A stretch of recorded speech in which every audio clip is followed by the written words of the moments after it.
ஏனோக்குக்கு 65 வயதான போது மெத்துசலாவை பெற்றார். 365 வருஷத்துல எத்தனை வருஷம் தேவனோடு சஞ்சரித்தார்? 300 வருஷம். அப்ப உலகத்துக்கு கொடுத்தது 65 வருஷம், தேவனுக்கு கொடுத்தது 300 வருஷம். நம்ம ஒரு நாளைக்கு 1 மணி நேரம் தேவனுக்கு கொடுக்க கஷ்டப்பட்டுட்டு எப்போ வருவீர்? 365 300 வருஷம் தேவனோடு செலவிடுகிறான். இன்னும் சொல்ல வேண்டுமானால் தன்னை உலகத்துக்கு வெளிப்படுத்தினது 65 வருஷம், மறைத்தது 300 வருஷம்.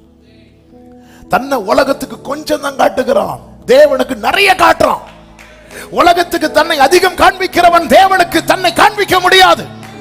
பாவத்துக்கு தன்னை காண்பித்த ஆதாம் ஏவாளுக்கு தேவனுக்கு தங்களை காண்பிக்க முடியவில்லை. இவருக்கு குடும்ப வாழ்க்கை தடைப்பட்டதா? ஒன்னும் தடைப்படல. இந்த தலைமுறையில் தான் கர்த்தர் நோவாவை எழுப்புகிறார். நீதிமானுடைய வேரை துளிர்க்க பண்ணுகிறவர் அவர். ஹalleluya. ஒரு மரத்தை குறித்தாலும் நம்பிக்கை உண்டு. அதை வெட்டி போட்டாலும் தண்ணீரின் வாசனையில அதிலிருந்து முளைத்து எழும்போது போல நீதிமானுடைய வேரை, நீதிமானுடைய சந்ததியை கர்த்தர் நிலைநிறுத்துகிறவராய் இருக்கிறார்.